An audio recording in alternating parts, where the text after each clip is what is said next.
It's Lake City Rock 107.3 WRSW. I am AC, joined on the phone by Mr. Reno Collier. You may have seen Reno Collier. He's doing his stand-up comedy tonight down at the Eagles Theater in Wabash at 7:30. Tickets are only $15. And you may have seen him doing some opening for Larry the Cable Guy. Maybe he's performed with Jeff Foxworthy, Bill Engvall, a whole list of who's who in the comedy community. Mr. Collier, how are you, sir? I'm doing great. Good talking to you, AC. Yeah, so you're doing your big show down tonight in Wabash at the Eagles Theater, and are you excited to be in Indiana? Oh, I love it. I've been to Wabash 2 times before, and it's a great town, man. Well, you know, everybody seems to come to Indiana in the wintertime. They complain about the weather. How's the weather treating you? Because I was reading your bio earlier, and you're from West Virginia, so you're used to some weird weather, right? Oh, yeah. No, today's beautiful, man. It's like 50-something. The sun's out. Wait, it's 50 where you're at? Yeah. That's only an hour from here. I got to drive down there. Yeah, well, that's what my truck says. I don't know. Awesome. Well, hey, as I was going through your bio, I gotta ask you about this because this is real important to me. It says that you were a former PE teacher. How did you make the jump from being a PE teacher to being a stand-up comedian? I wasn't a good PE teacher. I taught in Atlanta for 2 summers and a full year. And when I left, I went in and, you know, in movies and stuff, when a teacher leaves, like the kids draw a poster with a map of where they're moving and there's a cake. I literally walked in the principal's office and I was like, hey, listen, I don't think I'm going to be coming back next year. And he goes, all right. That was it. Wow. And I was like, no, I mean, like, I'm not going to come back. He's like, all right, you know. And the kids, it's a really rewarding job, and God bless anybody out there who's a teacher. But in Atlanta in the summer, it's brutally hot, and I like to drink at night. So I'm literally standing out there sweating booze out, and kids are sniffing me. They're like, you smell like my dad, you know. I'm like, your dad's an alcoholic. Wow. But it was fun. I got a lot out of it. Now I have kids myself.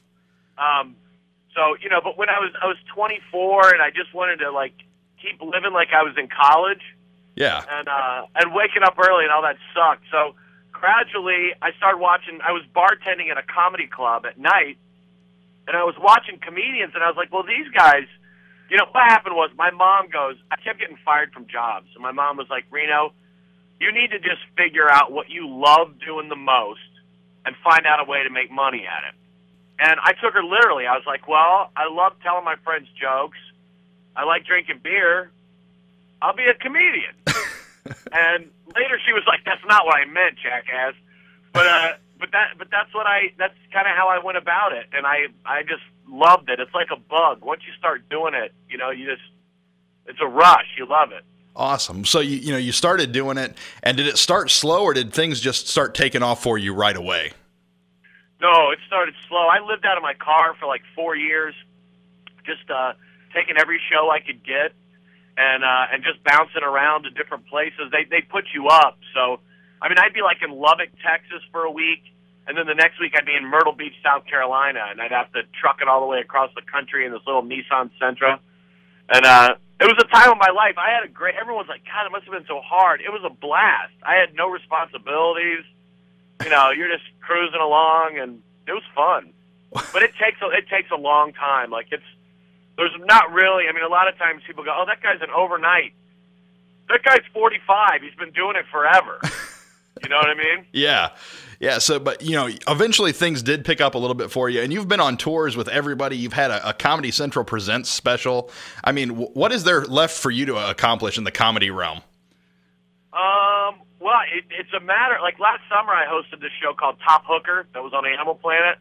Wait, and, they actually called the show Top Hooker.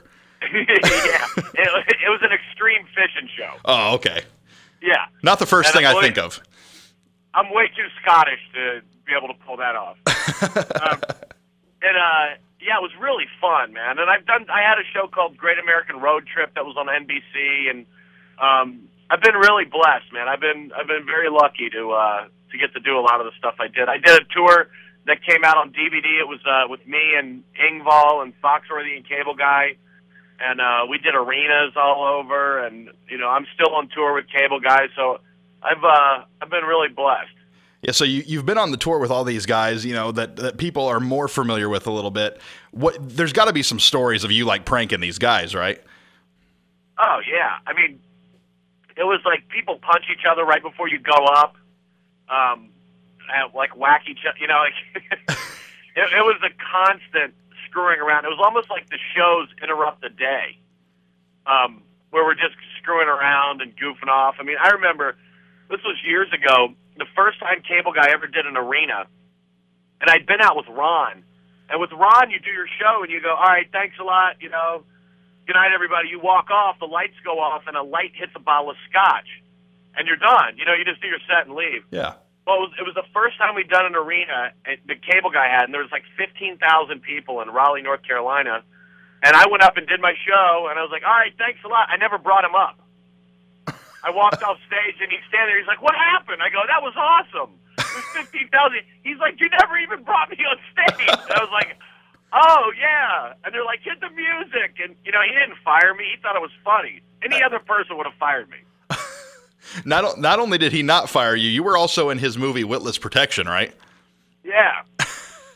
Yeah, I've been riding those flannel coattails for quite a while. The big thing I've seen, and I know there's comedian feuds from time to time. I know Larry the Cable Guy's had his feud with David Cross in recent years. Is there anybody that you want to feud with, just to start a good feud? Just to mix it up with somebody? Oh yeah, just to have some fun. Well, I'll tell you what weirds me out is ventriloquists. Okay. They yell at their dummies after the shows and stuff. I don't necessarily want to start a feud with anybody, but I hear like ventriloquists on the radio, and it's like the guy's promoting a show or something. I'm like, who couldn't be a ventriloquist on the radio? Yeah. You know what I mean? It's like, hey, what's going on? You can't tell if his mouth's moving or not. I don't know if he's any good.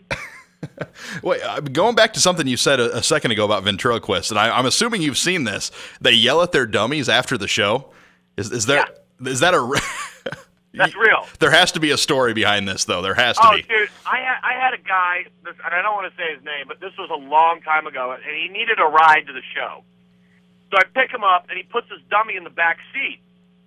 And the dummy's looking at me in my rearview mirror, and he's sitting in the front, and the dummy's in the back, and I'm late because of him getting his dummy out of the box.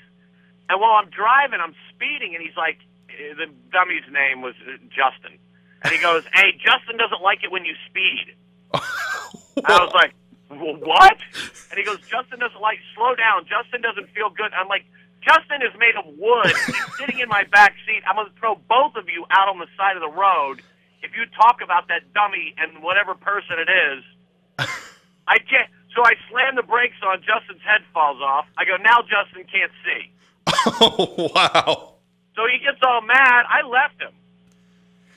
I was like, dude, your dummy's not ready. He can get in the trunk, but that dummy's not. Wow, not man. Even be anymore. That's something I definitely didn't expect. I mean, wow. They're bizarre, man. They're weird. Wow, man. And if the show goes bad, why is it the dummy's fault? Like, I've literally seen these guys go like, you really need to get it together. That wasn't your best performance. I'm like, you're the one with your hand up his ass. Oh. Can you say that on the radio? I'm sorry. No, it's okay. It's okay. Whatever doesn't go on the radio is going on my Facebook page, so it's fine. So tonight you got the big showdown in Wabash. What can people expect that maybe haven't seen you before? A lot of the stuff is family, married, kids stuff. It's real life stuff. It's stuff I've really been through and gone through. A lot. It's not real dirty. So it's kind of, I'm just like a regular guy. I guess I kind of go into everything kicking and screaming, like responsibility and stuff like that. Yeah. I guess I don't think things through all the way before I get involved. So okay, I can see that. So kind of you're your own sitcom, and you just talk about what happens in your life, right? Yeah, pretty much. Yeah. So some of the stuff's about teaching and stuff I think is stupid, and but a lot of it's family oriented. So, well, you said, it's family oriented. You're a dad. I'm a dad. We both have kids, and we know kids do some crazy things from time to time. What stories do you tell about your kids that are really going to embarrass them when they grow up? Well, some of them they ask me not to tell, but they're not at the shows. So, like my daughter, we were in a Kroger's. I live in Tennessee, and this just happened. We were in a Kroger's parking lot, and I'm pushing the cart towards my truck, and I see this guy come towards my truck, and he's going, hey, man, check it out, hey, man. And I'm like, oh, jeez. I'm like, Emily, get in the truck, and she's standing there with the door open, and the guy comes up, he's like, look, man, he goes, you see over there, there's that van? He's like, my wife's in there, and I got 4 babies, and we're trying to get to Smyrna. I'm out of gas. Can you give me some gas money? And I look over, and I don't see a van anywhere. I don't know what he's pointing at. And I keep looking. I'm like, what? He goes, yeah, the van. I go, what van? He's like, there's a van over there. It's got my family. I need some money. And my daughter leaned her head out the window, and she goes, oh, my gosh. Are you a real hobo? Dude, I freaking lost. I gave the guy $10. I'm like, here, just go. And he's like, no, I'm not a hobo. And she's like, he's a real dirty hobo. I'm like, Emily, get in the truck. That's awesome. Now, yeah, you can't filter them. Yeah, wow, man, that is crazy. So if you want to hear more stories like that tonight, I'm sure there's going to be plenty of good times tonight. You need to be down in Wabash checking out Reno Collier, 7:30 tonight, only $15 for a great night of entertainment. Reno, thank you so much for joining us today, sir.